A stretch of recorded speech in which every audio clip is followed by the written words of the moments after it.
Hello, हाय, नमस्कार. कसे आहात सगळेजण? आय होप की तुम्ही सगळे मजेत असाल आणि मजेतच राहा. काल हे ना डीमार्टमध्ये गेलो होतो. डीमार्टमधून किराणा घेऊन आले. किराणा खूप काही जास्त आणला नाही. जो गरजेपुरता होता तोच किराणा मी घेऊन आलेले आहे. जसं की रवा, शेंगदाणे, साखर, हिरवे मूग, जिरं, थोडेसे ड्रायफ्रूट्स वगैरे अशा काही वस्तू मी घेऊन आले. तोच किराणा आता भरायचं काम मी करत आहे. सर्व डब्बे रिकामे झाले होते. ते डब्बे आता परत रिफिल करत आहे मी. मटकी माझ्या घरी सर्वांना आवडते, त्याच्यामुळं प्रत्येक मंथच्या किराण्यामध्ये मी डीमार्टला जर गेले तर 1 किलो मठ हे मी नेहमी घेऊन येते. आणि मूगही, हिरवे मूगही आता पावसाचं सीझन चालू झालं आहे ना, तर कडधान्यच छान लागतात खायला हिरवे पालेभाज्यापेक्षा.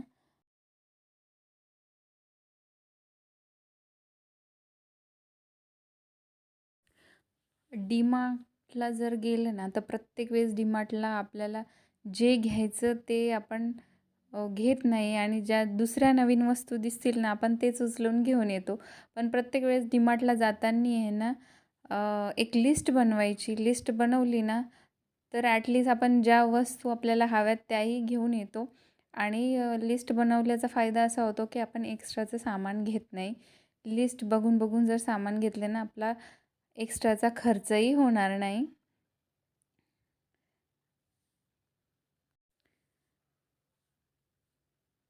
मोठा डब्बा आहे तर मोठ्या डब्यामध्ये आहे ना, मी साखर भरून ठेवली. जे की 2 ते 3 किलो साखर ही लागतेच, कारण गोड तर तसं नेहमी नेहमी घरामध्ये काही बनत नाही. खूप झालं तर रव्याचा शिरा एवढाच बनत असतो. बाकी दुसरं काही गोड जास्त कोणी काही खात नाही. आणि साखरही सॉरी, चहा असतो तो 2 वेळेचा चहाही फिकाच घेतात. त्यामुळं चहालाही एवढी काही साखर आमच्या घरी लागत नाही. आणि हे जे दिसते हळदीचं एक पॅकेट ना, ते मी डीमार्टमधून नाही आणलं आहे. ते मी असंच एक शेतकरी आहे त्यांच्याकडून घेतलेलं आहे. जे की स्वतःच्या शेतामध्ये हळद पिकवतात आणि मग हळद वाळवून ती असे पाऊच, हळद बनवून पाऊच असे 1-1 किलोचे विकतात. मी त्यांच्याकडून ही हळद घेतलेली आहे. छान हळद असते त्यांची. मी प्रत्येक वर्षी त्यांच्याकडून हळद घेते. हे सर्व किराणा आणलेला मी भरून ठेवला. मग नंतर रात्रीच्या स्वयंपाकाची तयारी केली. रात्रीच्या स्वयंपाकामध्ये चपाती आणि वांग्याची भाजी होती, जे की नाव ऐकताच माझ्या मुलीने तोंड वाकडं केलं, पण खाल्ली तिने.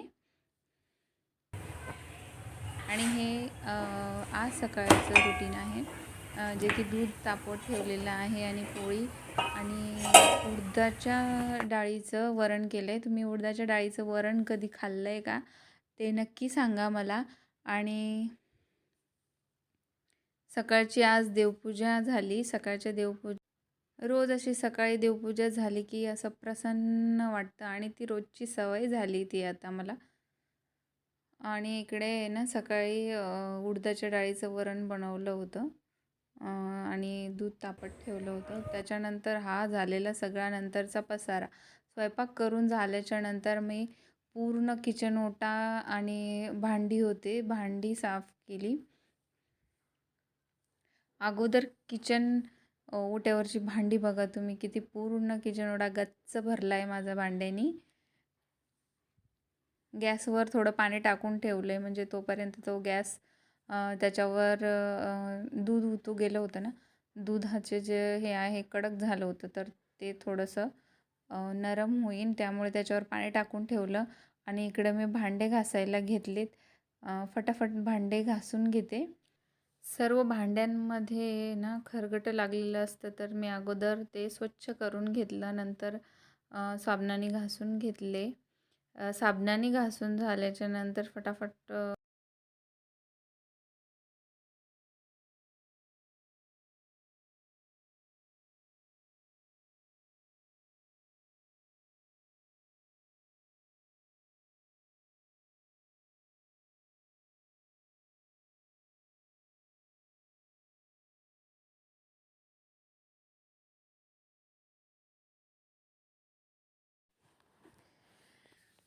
हे आहे ना माझे देव धुण्याचं छोटी तांब्याची प्लेट आणि अ, तांब्या आहे.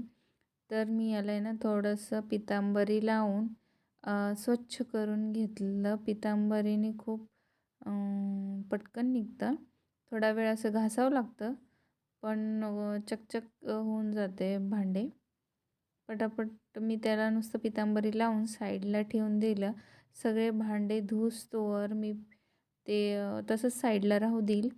त्याच्यानंतर मग मी भांडे धुतल्याच्यानंतर ते स्वच्छ धुवून घेईन आणि थोडंसं आहे ना साबणाने पण एकदा परत साफ करेन. म्हणजे कसं पितांबरीने काय होतं, थोडे थोडे डाग पडतात भांड्यावर, तर ते पडू नये म्हणून थोडं साबणाने पण क्लीन करायचं आणि त्याचं पाणी पटकन वाळेल असं ठेवायचं किंवा मग पुसूनही घेतलं तरी चालतं, मग त्याच्यावर डाग पडत नाही.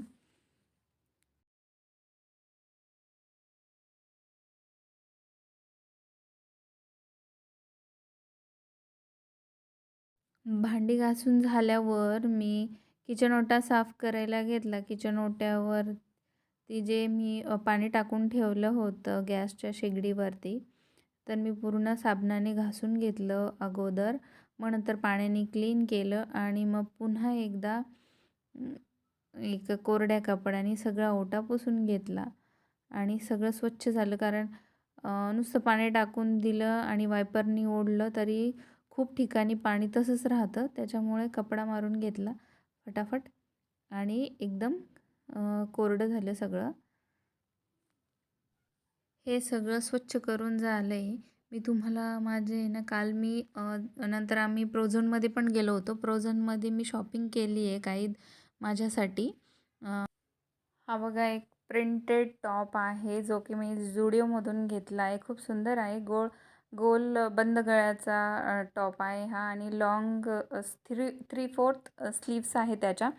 आणि हा एक आहे जो की हा कॉलरवाला आहे. कॉलर आहे याला आणि याचे फुल स्लीव्स आहेत आणि हा ट्रेडमधून घेतलेला आहे. फुल स्लीव्स आहेत आणि स्लीव्सला एक खाली बटन दिलेला आहे आणि जो की छान दिसतो घातल्याच्यानंतर.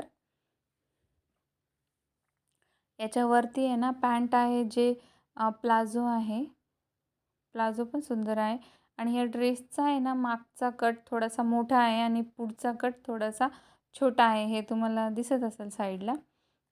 फक्त आहे ना थोडं एक कुर्तीला आहे ना पॉकेट पाहिजे होतं, जे की त्या कुर्तीला नाही आहे. आणि हे नेक्स्ट बघा, हे नेक्स्ट टॉप आहे माझा. हा झुडिओमधून घेतलेला आहे. याचं पर्पल कलरचा शेड आहे याचा आणि खूप सुंदर याच्यावर पण प्रिंट आहे. कपडा पण छान आहे. याचं पण राऊंड नेक आहे आणि नेकला आणि प्लस बाह्यांनासुद्धा असे एक सिल्वर कलरची बाह्यांना आणि समोर लेस आहे एक लावलेली आणि याच्यावरती आहे ना मी व्हाईट प्लाझो घेतला आहे, जे की मॅच होईल आणि छानही दिसेल दोन्ही, म्हणून याच्यावरती एक व्हाईट प्लाझो घेतला आहे. अजून तर मी वेअर नाही करून बघितला, वेअर केला तर दाखवेन. नेक्स्ट आहे हा एक टॉप जो की याच्यामध्ये आहे ना समोर पूर्ण बटन्स लावलेले आहेत आणि साईडला पण थोडंसं बाह्यांवर कट आहे आणि एक बटन लावलेलं आहे. दोन्ही बाह्यांवर तसं सेम आहे आणि 3/4 स्लीव्स आहेत आणि छोटासा समोरही एक कट आहेत आणि सुंदर प्रिंट आहे. 2 शेड्स चे कलर आहेत याच्यावरती. एक ग्रीन आणि लाईट ब्ल्यू कलर आहे याच्यावरती आणि नेकही याचा राऊंडच आहे.